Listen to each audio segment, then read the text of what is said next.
Astaghfirullah. Assalamualaikum warahmatullahi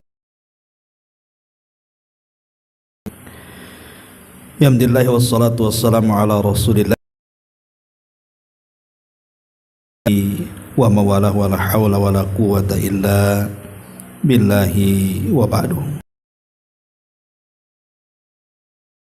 Kita lanjutkan kajian kita masih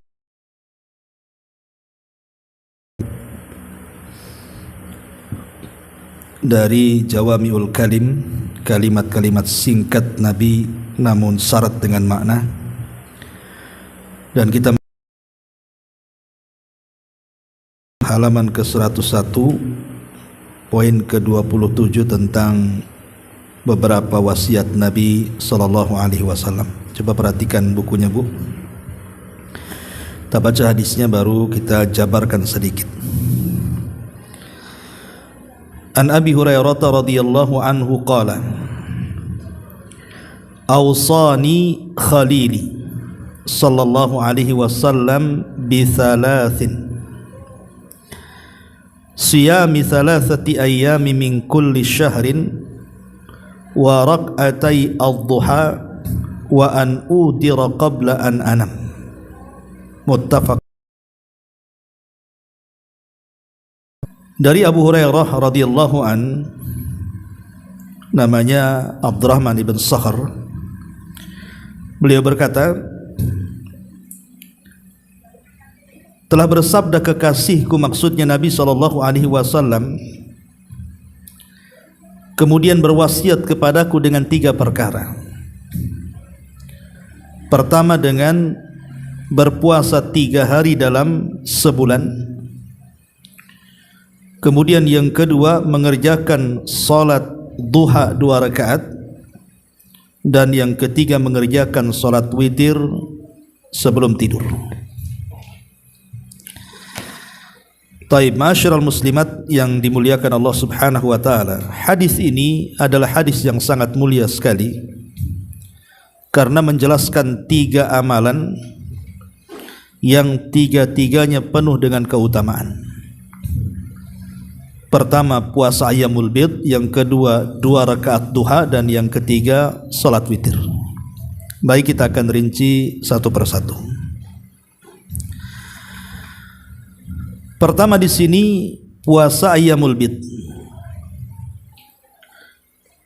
Dijelaskan oleh para ulama bahwa kenapa disebut ayyamul bid. Bid itu artinya putih, bercahaya. Karena pelaksanaan puasa itu terjadi ketika bulan sedang purnama-purnamanya. Dimulai dari tanggal 13, kemudian 14, kemudian 15. Dari kalender Hijriyah, Bu, ya, bukan kalender Masehi. Kalau kalender Masehi nggak ketemu. Sebab tanggal 13 Hijriyah itu bulan sudah mulai membesar itu. Kemudian di 14-nya makin membesar, dan di 15-nya puncak daripada purnama. Lalu apa hikmah di balik puasa ayyamul bid ini?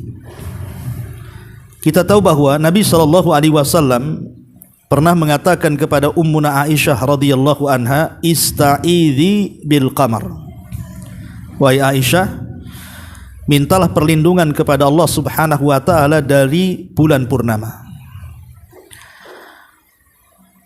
Bahkan ahli tafsir ketika mentafsirkan makna surah Al-Falaq, min syarri ghasiqin idza waqab, dari keburukan ghasik apabila menutup, sebagian tafsir mengatakan maksudnya adalah malam ketika menutup. Ada juga yang mentafsirkan maksudnya bulan purnama. Jadi kita harus berlindung saat purnama. Kenapa demikian? Alasannya karena syaitan itu sedang puncak-puncak kekuatannya menggoda Bani Adam. Makanya kemudian kita harus berlindung saat bulan purnama. Apalagi kemudian pasang surutnya air lautan itu juga ditentukan dengan purnama, dan itu mempengaruhi kepada pasang surut darah setiap manusia. Makanya biasanya pertengahan bulan itu darah manusia naik itu. Apalagi gaji dari suami dah habis kan Bu, makin naik lagi tuh. Ya. Di pertengahan bulan tuh udah nggak ada duit, makin stres kan Bu. Makanya ada dua syariat yang disyariatkan dalam Islam untuk menekan gangguan setan itu. Pertama berbekam, dan itu disunnahkan di pertengahan bulan. Yang kedua puasa ayyamul bid, itu untuk menekan keburukan dari keburukan setan. Karena Nabi SAW yang mengatakan asyaitan itu yajri majra dam ibni Adam. Jadi setan itu masuk dari aliran darah anak Adam. Dan dengan berbekam itu bisa ditekan. Kemudian juga dengan puasa juga bisa tertekan. Itu diantara hikmah kenapa kita disunnahkan untuk puasa ayyamul bid. Masyarul muslimat yang dimuliakan Allah Subhanahu wa taala, adapun hadis-hadis tentang puasa ayyamul bid ini, Nabi SAW dikisahkan atau diceritakan oleh Abdullah ibn Abbas radhiyallahu anhuma, kana la yada' sauma ayyamil bid fi safarin wala hadarin. Nabi SAW hampir tidak pernah meninggalkan puasa ayyamul bid, baik ketika safar ataupun ketika mukim. Artinya ibadah ini sangat dicintai Nabi. Bahkan Nabi SAW mengatakan bahwa puasa ayyamul bid ini pahalanya kalau dilakukan setiap bulan 3 kali, maka sama dengan dia mendapatkan pahala 1 tahun berpuasa. Karena kan setiap kebaikan itu Bu, itu kan dilipat gandakan 10 kali lipat kebaikan. Dalam beberapa ibadah tertentu seperti membaca Quran pamannya kan, 1 huruf 10 kebaikan. Man qara'a harfan min kitabillah falahul hasanatu wal hasanatu bi asyri amsalihha. Siapa yang membaca 1 huruf dalam Al-Quran itu, 1 huruf itu sama dengan 10 kebaikan. Dan umumnya begitu, termasuk juga berpuasa. Jadi kalau seandainya kita berpuasa 1 hari itu sama dengan berpuasa 10 hari. Kita berpuasa 3 kali, berarti seolah-olah kita berpuasa 30 hari. Dan kalau 1 tahun kita setiap bulan 3 hari, berarti kita berpuasa selama 1 tahun penuh. Inilah yang menyebabkan kenapa Nabi SAW suka melaksanakan ayyamul bid, karena pahalanya kasyami dahrin, seperti pahala puasa 1 tahun. Taib, masyarul muslimat yang dimuliakan Allah Azza wa Jalla, Asy-Syaikh Ibnu Utsaimin atau Muhammad ibn Shalih Al-Utsaimin rahimahullahu ta'ala ditanya tentang apakah harus berturut-turut puasa ayyamul bid itu. Karena kalau berturut-turut agak repot. Seperti kemarin hari tasyrik. Hari tasyrik itu kan 11, 12, 13. Sementara Rasul mengatakan ayyamu tasyrik ayyamu aklin wa syurbin. Hari tasyrik itu hari makan-makan. Tidak mungkinlah kita puasa ayyamul bid, berarti digeser ke tanggal 14-nya kan. Berarti hanya 2 hari saja, 14, 15. Lah yang satunya kapan? Nah di sini Syekh Utsaimin rahimahullahu taala dia mengatakan hadhil ayyam ats-tsalatsah yajuzu an tusama mutawaliyah. Jadi puasa yang 3 ayyamul bid ini bisa dilakukan secara mutawaliyah, terus-terusan 13, 14 ataupun 15, au mutafarriqah, ataupun bisa terpisah. Seperti apa terpisahnya kata beliau? Antakuna min awali syahri au min wasati syahri au min akhiri syahri. Pamannya bisa dicicil lah. Pertama dilakukan di permulaan bulan, kemudian puasa yang kedua di pertengahan bulan, kemudian puasa yang ketiga di akhir bulan, boleh. Pamannya ibu melakukan di tanggal 1, kemudian nanti yang keduanya tanggal 15, kemudian yang terakhirnya tanggal 28 pamannya kan. Maka kata Syekh Muhammad ibn Utsaimin dibolehkan. Karena beliau mengatakan wal amru wasi'un walillahil hamdu. Kata beliau perkaranya luas. Bisa berturut-turut, bisa juga terpisah. Tapi kata beliau wal afdal, tetapi ya tetap saja yang lebih afdal adalah yang mengerjakan secara berturut-turut. Karena memang ada hadis yang menyatakan seperti itu, hadis yang dikeluarkan Imam Muslim, ya, dari Aisyah Ummul Mukminin radhiyallahu anha ketika ditanya, "Akana an-nabiy sallallahu alaihi wasallam yasumu min kulli syahrin thalathata ayyam?" Apakah Nabi sallallahu alaihi wasallam berpuasa pada setiap bulan itu 3 kali? Qalat, Aisyah mengatakan, "Na'am, ya." Betul. Ya.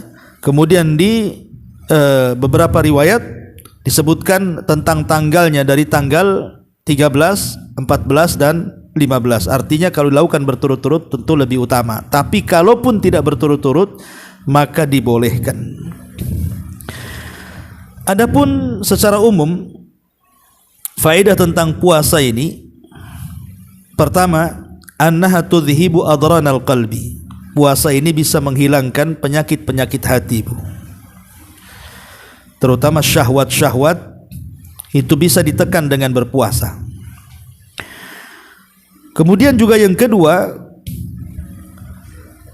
dzakara ba'dul atibba annal jisma tusibu fi hadhil ayyam rutubah, bahwa jasad manusia itu biasanya di pertengahan bulan itu akan mengalami kekeringan. Jasad manusia itu akan mengalami kekeringan di pertengahan bulan itu. Fayahtaju ila ikhraji al-fadalat, maka dihajatkan untuk dikeluarkan beberapa bakteri-bakteri atau kotoran-kotoran yang ada dalam jasad dengan cara berpuasa.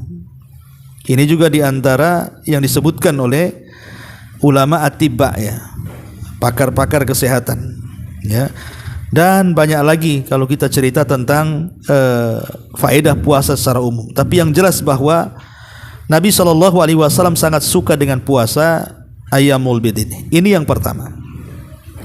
Kemudian yang kedua, rak'atai ad-duha, melaksanakan 2 rakaat duha. Ma'asyiral muslimat yang dimuliakan Allah Subhanahu wa taala, dalam Al-Qur'an kita tahu bahwa Allah Subhanahu wa taala tidak pernah bersumpah dengan waktu maghrib, dengan waktu isya, ataupun dengan waktu zuhur. Allah hanya bersumpah dengan 3 waktu. Pertama waktu asar, wal asri innal insana lafi khusrin. Yang kedua dengan waktu fajar, wal fajri walayalin ashri. Dan yang ketiga waktu duha, wad duha wal laili idza saja. Kenapa Allah Subhanahu wa taala hanya bersumpah dengan 3 waktu dalam waktu-waktu salat ini? Pertama fajar, yang kedua duha, dan yang ketiga waktu asar. Ulama mengatakan karena rahasia manusia ada di 3 waktu ini. Rahasia rizki manusia itu ada di 3 waktu ini. Pertama, salat fajar. Nabi SAW mengatakan, Allahumma barik li ummati fi bukuriha. Ya Allah, berkahi umatku di waktu paginya. Kapan itu? Dari mulai waktu fajar sampai datang waktu syuruk. Waktu syuruk itu waktu di mana matahari meninggi 1 tombak. Itu waktu yang penuh berkah. Disitulah berdoalah kita supaya kita mendapatkan rizki yang halal yang banyak dalam 1 hari itu. Kemudian juga waktu duha. Nabi SAW ketika menjelaskan tentang keutamaan duha, kata Nabi SAW bahwa karena Rasulullah SAW yusalli duha arba'an. Rasul SAW terkadang dia melaksanakan duha itu 4 rakaat. Dan di dalam hadis yang lain ketika bicara soal salat duha 4 rakaat, yakfika akhiraha, maka akan mencukupkan kamu dari pagi itu sampai waktu soremu. Sebagian para ulama mengatakan maksudnya dicukupkan itu macam-macam. Dicukupkan dari rizkinya, dicukupkan dari kebahagiaannya, dicukupkan dan dijauhkan dari keburukannya, dan macam-macam. Makanya kalau dulu ada istilah orang awam itu, kalau ingin ditambah rizkinya perbanyak sholat duha. Ya memang betul, karena ada hadisnya. Ya, Rasul mengatakan yakfika akhiruha. Ya. Apalagi kalau kita melihat begini, Bu. Waktu duha ini rata-rata kan orang sedang sibuk, ya. Sedang sibuk mengejar dunia kan waktu duha itu. Yang punya sawah ya ke sawah, yang punya ladang ke ladang, yang punya kantor ke kantor, yang kerja di jalan, yang kerja bangunan ya di tempat bangunan. Pokoknya waktu duha itu waktu sibuk manusia mengejar dunia, Bu. Semua orang sawah, orang kantor, orang pasar itu keluar di waktu duha tuh. Karena biasanya kan umumnya orang bekerja itu kalau tidak jam 7 mulainya jam 8. Artinya dari jam 7 sampai zuhur itu kan orang sibuk-sibuknya luar biasa tuh. Lah di tengah-tengah kemudian orang ini sedang sibuk mengejar dunia, tiba-tiba kita keluar dari kesibukan manusia, kemudian kita sholat duha, berarti kita ini orang pilihan. Makanya kenapa sholat duha itu disebut sholat awabin, sholatnya orang yang kembali kepada Allah bertobat itu karena dilakukan di tengah-tengah manusia sedang mengejar dunia, kita pula lari dari dunia kemudian mengejar akhirat. Makanya keutamanya luar biasa sholat duha itu. Ya minimalnya 2 rakaat lah, Bu. Kalaupun tidak 4 rakaat, paling banyak 8 rakaat, tapi minimalnya 2 rakaat lah. Itu sudah bagus gitu kita melaksanakan sholat duha dalam sehari ini. Taib, adapun secara global tentang fikih duha ini, bahwa berapa paling banyak rakaat sholat duha itu, Bu? Ada yang mengatakan ya jelas paling sedikit 2 rakaat ya, maksudnya paling banyaknya. Ada yang mengatakan 8 rakaat. Jadi 8 rakaat itu paling banyak. Dan ini pendapat Malikiyah dan Hanabilah. Ada juga yang mengatakan 12 rakaat, dan ini pendapat Hanafiyah dan Syafi'iyah. Tetapi pendapat kebanyakan para ulama bahwa salat duha itu laisa li aktsariha adadun muayyan, artinya tidak terbatas jumlahnya. 2 rakaat salam, 2 rakaat salam, 2 rakaat salam. Yang penting 2 rakaat salam, 2 rakaat salam. Kalau masih ada waktu maka itu masih dibolehkan. Dan ini pendapat yang kuat wallahu alam bahwa tidak ada batasan tentang rakaat, tapi paling sedikitnya 2 rakaat. Ya, dan dimulai dari terbit matahari meninggi 1 tombak sampai matahari zawal tergelincir ke arah barat dan masuknya waktu zuhur, berarti habislah salat duha itu. Ini secara singkat. Kemudian yang terakhir, wa an utira qabla an anam. Dan juga kita diperintahkan untuk melaksanakan salat witir. Ibu yang dimuliakan Allah Subhanahu wa taala, kita tahu bahwa dalam Al-Quran itu ada namanya surah Al-Muzammil. Surah Muzammil itu surat ke-5 kalau lihat dari tartib turunnya Quran. Lah kenapa kemudian surah Al-Muzammil ini letakkan di surat-surat awal-awal yang turun kepada Nabi SAW? Kan surat-surat dalam Quran itu kan banyak, 30 juz itu kan macam-macam surat tuh. Tapi surah Al-Muzammil itu diletakkan di awal-awal permulaan, bahkan termasuk sebagian ahli tafsir mengatakan dia surat ke-5. Setelah Al-Alaq, kemudian Mudaththir, kemudian Al-Lahab, kemudian Al-Fatihah gitu ya, kemudian Al-Muzammil. Ya. Karena di permulaan dakwah Nabi SAW itu, Bu, itu kan dihajatkan bagi Nabi SAW bekal untuk berdakwah. Makanya kemudian diperintahkan Rasul untuk sholat malam kan, ya ayyuhal muzammil qumil laila illa qalila nisfahu aw inqus minhu qalila aw zid alaihi warattilil qur'ana tartila. Jadi semenjak surah Muzammil ini turun, maka sholat malam menjadi wajib bagi Rasul. Dan memang surah Muzammil aneh sendiri memang, ya, karena di mana awalnya memansuh hukum akhirnya, akhirnya memansuh hukum awalnya, afwan. Jadi di akhir surat itu memansuh, menghapus hukum awalnya, karena hukum awalnya sholat malam itu.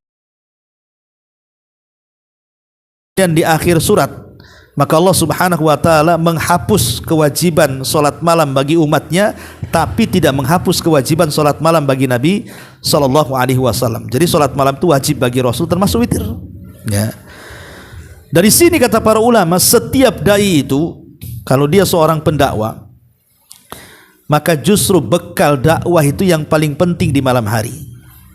Jadi bekal seorang dai itu yang paling penting di malam hari. Sama ibu kalau mau mendakwahkan saudara nih, ibu mau mendakwahkan saudara, entah ibu sendiri, ibu-ibunya sendiri, ataupun saudaranya, ataupun kerabatnya yang mungkin belum sholat, pengen disuruh sholat, akidahnya masih menyimpang, pengen diluruskan, masih susah hadir di majelis taklim biar mudah di majelis taklim. Pokoknya intinya ibu mau mendakwahkan seseorang.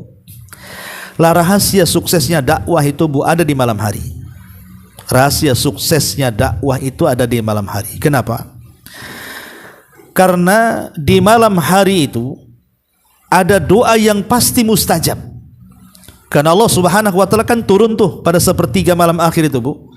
Yanzilu rabbuna ila sama'id dunya fi kulli thuluthil lailil akhir wa dzalika kulla lailatin. Kemudian Allah mengatakan man yad'uni fa astajibala wa man yas'aluni fa'utiya wa man yastaghfiruni fa'aghfirlah. Siapa yang meminta ku kabulkan, siapa yang berdoa ku ijabah, dan siapa yang meminta ampun ku ampuni dosa-dosanya. Artinya ketika kita di malam hari itu terbangun, khususnya di pertengahan malam atau sepertiga malam akhir, itu waktu yang cocok untuk berdoa kepada Allah Azza wa Jalla. Jadi kalau besoknya kita memendakwahkan siapa gitu kan, oh ibu mau mendakwahkan saudaranya yang belum sholat, malam itu kita sudah munajat kepada Allah tuh. Ya Allah, besok saya mau berdakwah nih, mau mendakwahkan kerabat saya belum sholat, ya Allah, bukakan pintu hatinya supaya besok kalau saya ngomong itu diterima. Itulah kenapa, rahasia kenapa Nabi SAW di permulaan dakwahnya turun surah Muzammil ini. Karena Rasul itu akan menghadapi berbagai macam orang tuh.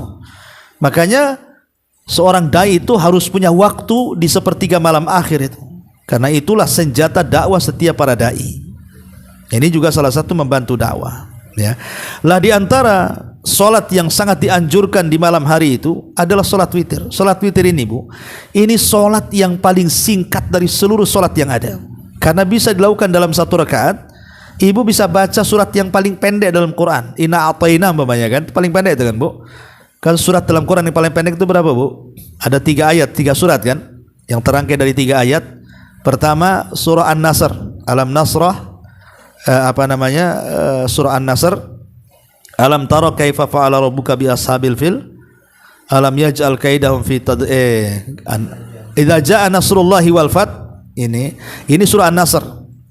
Kemudian yang kedua surah Inna a'tayna kal kautsar.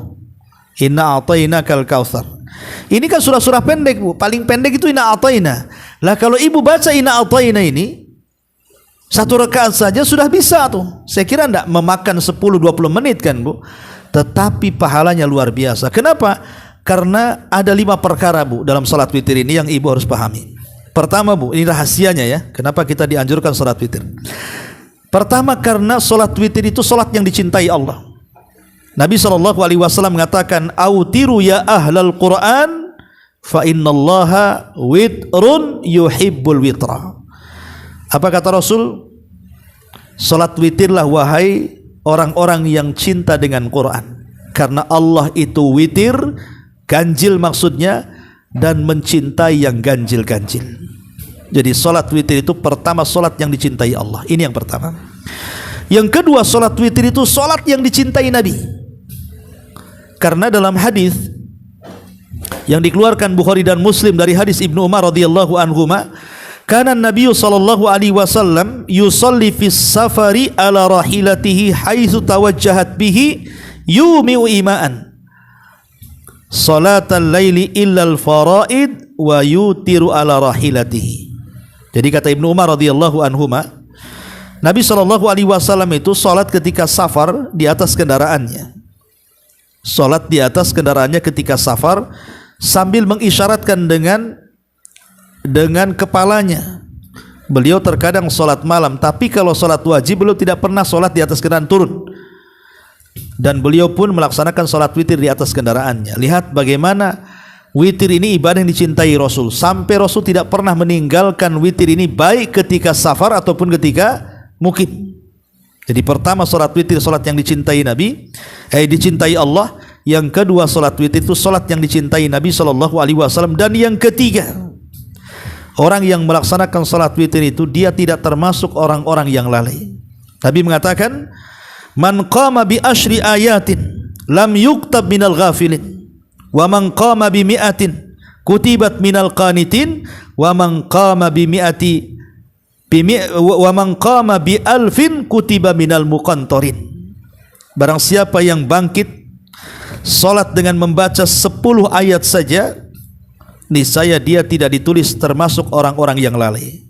Kalau dia nambah dari 10 ayat menjadi umpamanya 100 ayat, maka naik tercatat dia tergolong orang-orang yang banyak bekal untuk akhiratnya.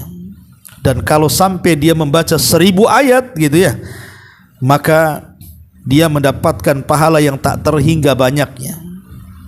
Oke lah, kita tidak usah banyak-banyak. Ibu sholat witir pakai 10 ayat saja, itu sudah termasuk tergolong orang-orang yang tidak pernah lalai itu. Ini luar biasa. Ini yang ketiga. Yang keempat, Nabi SAW mengatakan, Innallaha amaddakum bisalatin hiya khairun lakum min khumrin na'am. Allah itu telah memberikan dengan salat yang jauh lebih baik di antara kalian dibandingkan unta merah. Unta merah itu, Bu, kendaraan yang paling mewah, megah, mahal di zaman Nabi. Kalau di zaman sekarang ada mobil harganya miliaran, itulah unta merah. Jadi sahabat ketika mendengar sabda Rasul, sungguhnya Allah telah memerintahkan dengan sebuah salat yang lebih baik daripada unta merah. Sahabat mengatakan, "Qulna ma hiya ya Rasul?" Apa itu? Apa salatnya kok lebih hebat dibandingkan kendaraan yang paling mahal tuh? Maka Rasul sallallahu alaihi wasallam kemudian mengatakan, "Al-witru ma baina salatil isya ila tulu'il fajri." Salat witir yang dilakukan setelah isya sampai terbit matahari itu lebih baik daripada dunia yang sangat megah yang ada di dunia. Ya. Dan yang terakhir rahasianya, tadi sudah saya katakan bahwa salat witir ini salat yang menjadikan doa-doa kita terkabul karena dilakukan di malam hari. Minimalnya boleh setelah isya kalau dia tidak sanggup bangun di malamnya, tapi kalau dia sanggup di malamnya maka sebaiknya dilakukan setelah tidur, khususnya di sepertiga malam akhir, karena disitulah doa-doa kita akan mustajab. Nah, inilah lihat bagaimana keutamaan 3 ibadah ini, Bu ya. Salat puasa Ayyamul Bid, kemudian rakaat duha dan salat witir. Taib, kita akan baca sedikit buku beliau ini. Perhatikan bukunya, Bu. Ya. Beliau di sini mengatakan wasiat dan pesan beliau kepada salah seorang dari umatnya merupakan pesan beliau yang berlaku bagi seluruh umat beliau. Artinya bahwa asbab wurud itu bukan menjadi patokan, tetapi umumnya lafaz itu yang menjadi patokan. Ya, sama dengan Quran juga, asbab nuzul itu bukan patokan. Sebab turun itu untuk siapa saja, tetapi umumnya lafaz itu untuk semua umat Nabi sallallahu alaihi wasallam. Lah 3 wasiat ini termasuk amalan ibadah, salat dan puasa sunnah yang paling ditekankan. Adapun puasa sunnah yang paling ditekankan adalah puasa 3 hari setiap bulan. Ya tentu, Bu, ini yang paling ringan ya, Bu ya. Kalau ibu bisa melaksanakan puasa Senin Kamis ya lebih baik lagi, karena jumlah puasa Senin Kamis kan lebih banyak. Kalau ibu puasa Senin Kamis dalam 1 bulan, ya kan, berarti jatuhnya ibu puasa berapa kali? 8 kali, karena seminggu 2 kali kan. Tapi kalau Ayyamul Bid kan cuma sebulan 3 kali, Bu. Artinya kalau dibanding-bandingkan lebih baik mana puasa Senin Kamis atau puasa Ayyamul Bid, ya jelas puasa Senin Kamis lebih baik karena lebih banyak jumlahnya. 8 dengan 3 ya lebih banyak 8 kan gitu. Tapi ini amalan yang paling rendah, tetapi memiliki keagungan yang paling besar adalah puasa Ayyamul Bid yang paling ringan kan, cuma sebulan 3 kali saja. Ya, tetapi luar biasa gitu ya keutamaannya. Makanya kata beliau di sini, adapun puasa sunnah yang ditekankan adalah puasa 3 hari setiap bulan. Telah disebutkan dalam hadis bahwa puasa ini sebanding dengan puasa selama setahun. Kenapa sebanding dengan selama setahun? Saya sudah jelaskan tadi, karena satu kebaikan itu dilipat gandakan 10. Berarti kalau puasa 3 hari sama dengan puasa 30 hari. Kalau puasa umpamanya setahun, maka walaupun tiap bulan 3 hari, maka sama dengan puasa 1 tahun full, ya. Karena setiap satu kebaikan itu bernilai 10 kebaikan, sehingga puasa 3 hari setiap bulan itu sebanding dengan puasa 1 bulan. Syariat ini dibangun di atas kemudahan, sedangkan dari sisi keutamaan yang sangat luar biasa. Amalan ini sebenarnya mudah bagi orang-orang yang Allah mudahkan, tidak memberatkan dan tidak pula mengganggu aktivitas utamanya sedikit pun. Terlebih padanya terdapat keutamaan yang agung, karena satu amalan itu semakin tinggi nilai ketaatan kepada Allah dan bermanfaat bagi sang hamba, maka dia lebih utama daripada amalan yang lain, maka dia lebih utama dari amalan lainnya yang tidak demikian kondisinya. Artinya puasa ini amalan yang luar biasa, Bu, karena kalau kita melihat tentang keikhlasan sajalah, ibadah yang paling ikhlas itu dari rukun Islam itu hanya puasa. Karena tak nampak, Bu. Kalau sholat kan nampak, zakat nampak, haji apalagi selfie nampak kan itu ya. Ya. Tapi kalau puasa kan nggak nampak, Bu. Ibu nih sama puasa Kamis. Kalau ibu nggak ngomong sehingga lagi berpuasa, nggak tahu orang samping itu puasa, Bu. Oh, ada Ustaz, nampaknya pucat, mungkin malamnya tak tidur, bukan karena dia puasa, Bu. Bisa saja kan. Makanya tidak ada tanda keikhlasan dan tidak ikhlas itu bagi orang yang berpuasa. Itulah kenapa puasa itu amalan yang luar biasa. Belum lagi kesabaran di dalamnya yang tidak ada dalam ibadah yang lainnya. Karena ibadah puasa itu kan ibadah yang paling lama sendiri waktunya, Bu. Sholat paling berapalah 5 menit selesai, tergantung panjang dan pendeknya surat yang ibu baca kan. Kalau puasa kan terbentang tuh dari fajar sampai maghrib, memang perlu sabar dia ya. Kemudian kata beliau, adapun sholat duha, banyak hadis sahih yang menyebutkan tentang keutamaannya. Para ulama berbeda pendapat tentang sunnah sholat duha yang dikerjakan terus menerus, ataukah sholat duha itu dikerjakan kadang-kadang saja. Pendapat yang benar, sholat duha disunahkan untuk dikerjakan secara terus menerus berdasarkan hadis ini dan juga yang lainnya, kecuali bagi seseorang yang memiliki kebiasaan mengerjakan salat malam, apabila ia terkadang meninggalkannya tidak mengapa. Artinya kalau dia tidak pernah sholat malam, maka dianjurkan sholat duha terus-terusan, tiap hari boleh. Tapi kalau dia sudah melaksanakan sholat malam, maka sholat duha boleh dilakukan sekali-kali gitu maksudnya. Itu kata penjelasan pensyarah kitab ini. Kemudian di antara keutamaannya disebutkan juga satu hadis di sini, innahu yusbihu ala kulli adami kulla yaumin 390 sadaqah, fa kullu tasbihatin sadaqah, wa kullu tahmidatin sadaqah, wa kullu takbiratin sadaqah, wa amrun bil ma'ruf sadaqah, wa nahyun 'anil munkari sadaqah, wa yuzzi'u min dzalika rak'atani yarka'ahuma minadh-dhuha. Setiap pagi diharuskan bagi anak Adam itu menunaikan 360 sedekah. Subhanallah. Kalimat 360 persendian ini, Bu. Rasul bicara 14 abad yang silam, belum ada ilmu kedokteran secanggih hari ini dengan peralatan-peralatan yang tidak ada di zaman itu. Tapi setelah diteliti, memang persendian manusia itu ditemukan jumlahnya 360 coba. Di zaman Nabi belum ada peralatan tuh. Tidak lain dan bukan ini artinya alamatun nubuwah ya, alamat kenabian. Rasul bisa menghitung jumlah persendian tanpa ada alatnya, dengan mengatakan 360 rupiah di zaman sekarang. Setelah dihitung dengan alat dan kecanggihan kesehatan, betul segitu jumlahnya kan, luar biasa ya, ini mukjizat.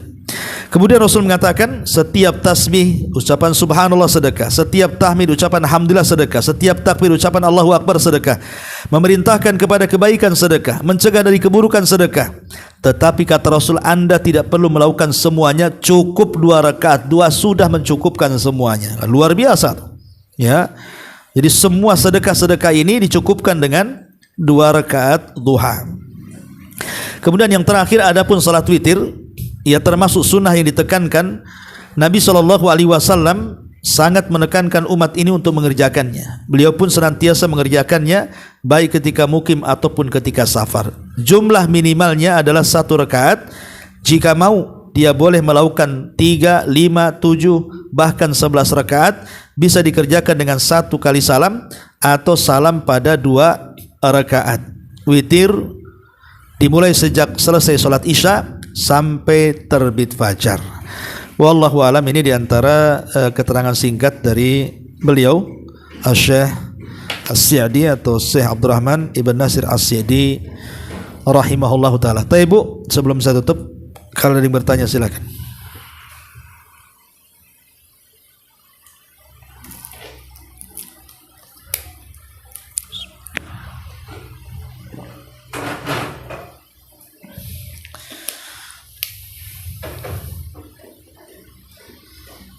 Nggak ada?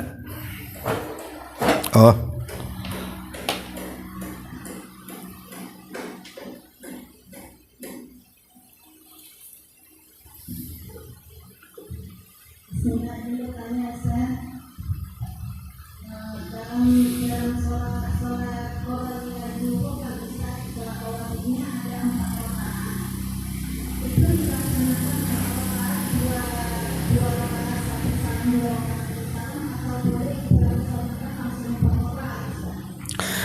Oh, 2 rakaat sam Bu.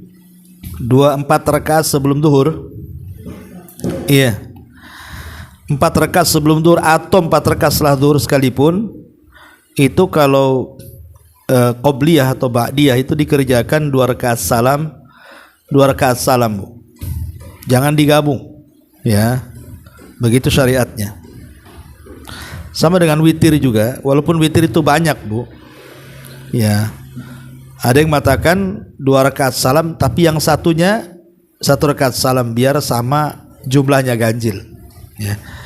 Tapi kalau rawatib itu yang 4 rakaat sebelum zuhur, maka dilakukan 2 rakaat salam, 2 rakaat salam. Jangan digabung, ya. Wallahu a'lam.